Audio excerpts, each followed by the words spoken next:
In northern China lies a vast expanse known as the Taklamakan Desert, a golden sea of sand stretching over 337,000 square kilometers, where wind and dust once swallowed every trace of life. But today, amid that endless desert, green forests are slowly taking root, spreading all the way to the horizon. Once barren lands, and where sandstorms used to wipe out entire villages, are now coming back to life. The Chinese call this mission the Green Great Wall, an almost impossible ecological project and one of the largest restoration efforts on Earth. Hundreds of millions of trees have been planted and millions of hectares of land reclaimed from desertification. How did China manage to turn lifeless sand into land full of life? What secrets lie behind this billion-dollar project? Let's find out right now.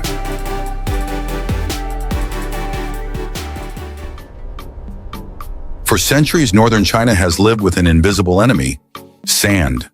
Each time monsoon winds swept down from the Gobi and Taklamakan deserts, massive dust storms blanketed the skies over Beijing, turning day into night. By the 1990s, there were years when residents in the capital had to wear masks for more than 80 days, just to avoid breathing in the fine dust blowing from the desert.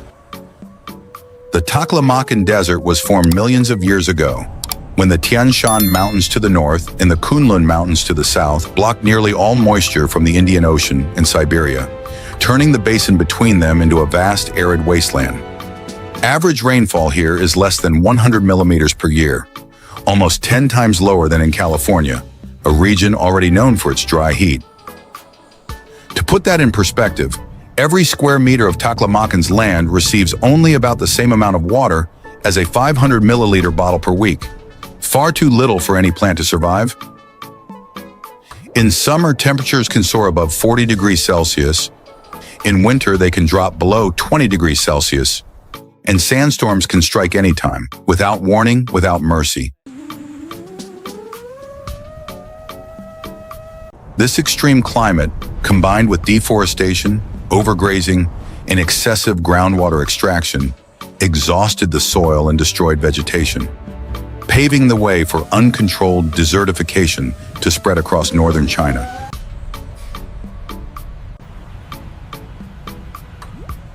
Faced with the growing threat of desertification, China chose not to back down.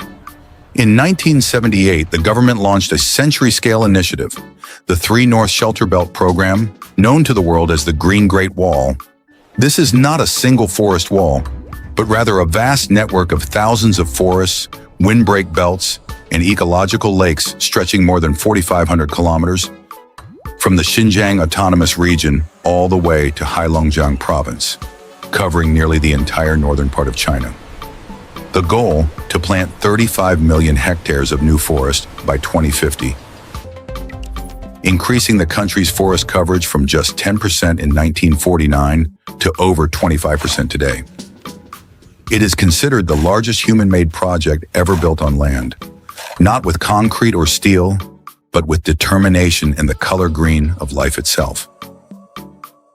From here, humanity's dream of reviving the dead lands truly began. So what exactly did the Chinese do in this billion-dollar program? They began not with concrete or heavy machinery, but with a measured plan. Across the Taklamakan Desert, Chinese engineers surveyed the terrain using satellite mapping and drones to analyze dune movement and wind direction. Based on those data, they designed a massive grid system. Straw checkerboards laid diagonally across the sand, each square about 20 by 20 feet. Across the burning dunes of western China, straw is spread out in neat geometric patterns. From above, the land looks like a gigantic checkerboard of golden squares stretching all the way to the horizon. Yet behind that simple image lies a massive engineering operation, complex, expensive, and carried out under brutal conditions. Millions of pounds of straw are transported hundreds of miles into the heart of the desert, where vehicles often sink into soft sand and paved roads simply don't exist. Once there, teams of workers begin by digging shallow trenches and placing bundles of straw into precise grid lines. Under the relentless sun, With temperatures rising above 49 degrees Celsius and no shade in sight, every movement feels like a battle against heat and exhaustion. Still, thousands of Chinese workers persist. Because each grid of straw is more than just a barrier, it's the foundation for life to return. The woven pattern stabilizes the shifting dunes, slows the wind, and creates microzones where moisture can linger long enough for planting to begin. Once the grid is in place, mechanical augers and planting machines move in. These machines drill small holes at the center of each square, preparing the soil for drought-resistant species such as saxaul, desert poplar, and red willow. The seedlings, carefully nurtured in nurseries before being brought to the desert, are then transplanted in each hole at the center of the straw grid. Each young plant is positioned with precision so that its fragile roots settle just below the surface, where the straw layer shields them from the scorching sun and the shifting sand. Workers add a measured amount of water and compact the soil around the base to ensure that the roots make full contact with the moist layer beneath. As weeks go by, the protective grid continues to serve its purpose. The straw keeps the surface cooler, reduces evaporation, and prevents the fine sand from eroding around the seedlings. Over time, the straw gradually decomposes through wind, dew, and microorganisms, turning into an organic blanket rich in nutrients. This natural fertilizer feeds the developing root systems, helping them extend deeper into the stable soil layers below. What began as a few fragile seedlings slowly evolves into a living network of vegetation, a green framework that anchors the dunes and begins the long process of reclaiming the desert.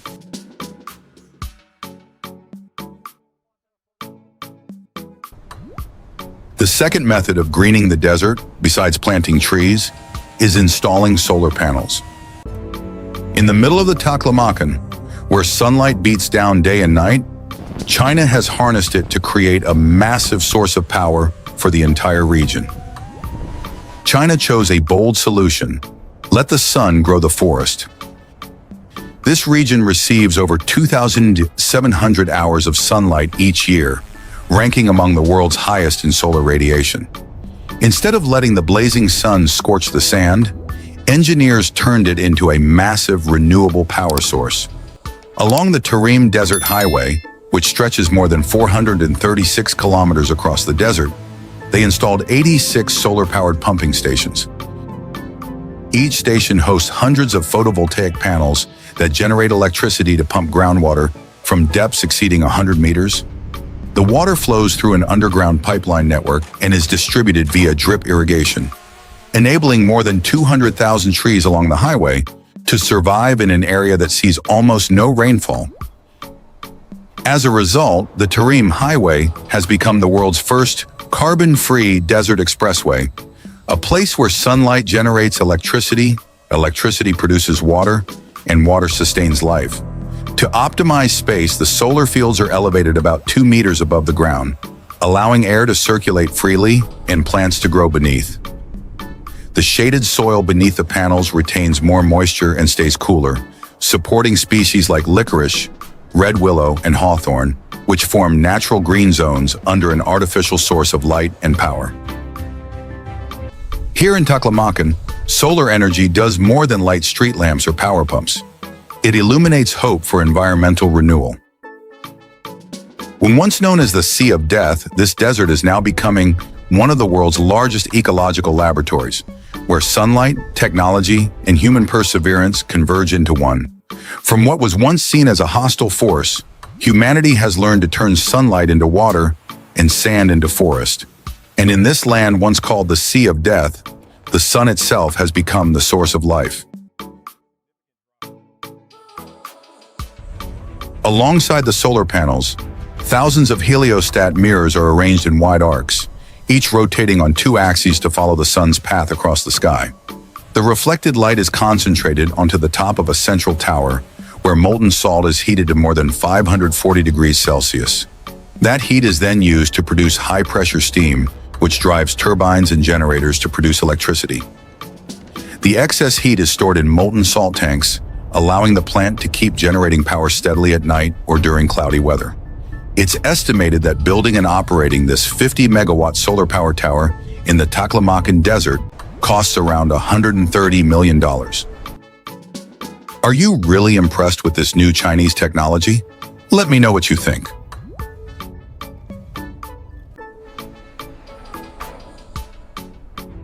Beyond planting forests, stabilizing sand, and harnessing solar energy, China has also turned the edges of its deserts into ecotourism destinations. Along the borders of the Taklamakan and Gobi deserts, artificial forests, solar farms, and water reservoirs have been developed into combined science and tourism parks.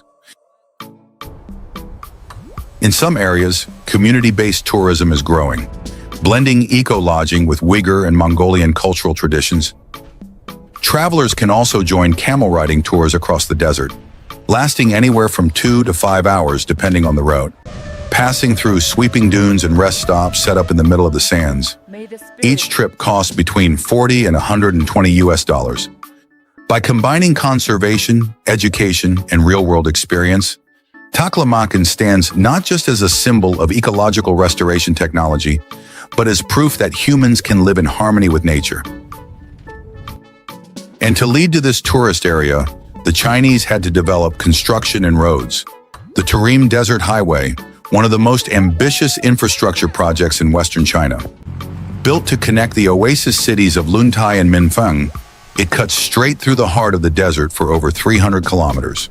Construction started in 1993 and the highway officially opened on October 4, 1995, after just over 2 years of work under extreme conditions, shifting dunes, sandstorms, and temperatures exceeding 50 degrees Celsius.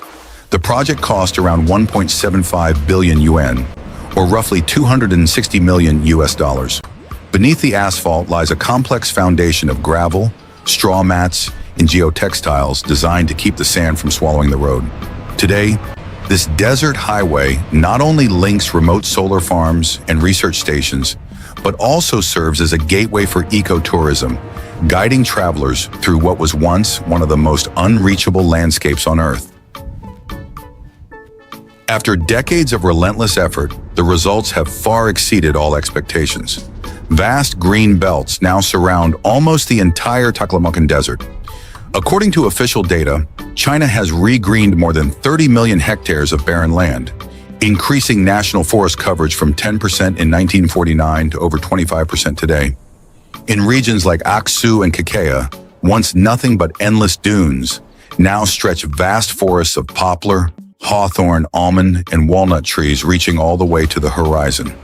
Scientists estimate that the frequency of sandstorms has dropped by 82% compared to the 1980s, while the number of dusty days in Kakea has fallen from around 100 days to just 30 per year. The once dead lands now absorb more than 20,000 tons of CO2 annually, forming what many call the desert's green lungs. Once known as the Sea of Death, the desert has at last learned to breathe. But not everyone agrees that this new green landscape marks a lasting victory. As the numbers grow, so do the questions. Is this greenery truly sustainable, or just a temporary shade of green? Many ecologists warn that monoculture reforestation, planting mostly poplars and willows, leaves the ecosystem vulnerable. These trees grow fast, but they have short lifespans and rely heavily on groundwater. At one point, a disease outbreak wiped out more than 1 billion poplar trees across northern China, erasing years of hard-earned progress. Several international studies also suggest that in certain periods, desertification continued to expand despite the reported increase in forested area. The reason lies in planting trees unsuited to local conditions, rainfall too low to sustain growth, and prolonged irrigation that further depletes groundwater reserves. Experts now argue that for the Green Great Wall to truly thrive, China must shift focus from the number of trees planted to the health of entire ecosystems, replacing single-species forests with mixed woodlands that include native trees, grasses, and shrubs. Only by restoring nature in its original, balanced structure can humanity hope to resist the desert in a truly sustainable way. The success of the Green Great Wall is undeniable, yet it comes with an important reminder. Not every green is life if its roots do not belong to the soil beneath it. So you've just explored the full journey of how China is turning its deserts green. From barren dunes to living landscapes powered by sunlight and science. What do you think about this transformation? A miracle of nature or a triumph of human engineering? Share your thoughts in the comments and stay tuned for more stories of innovation and discovery in the next videos on Mandarin Tech.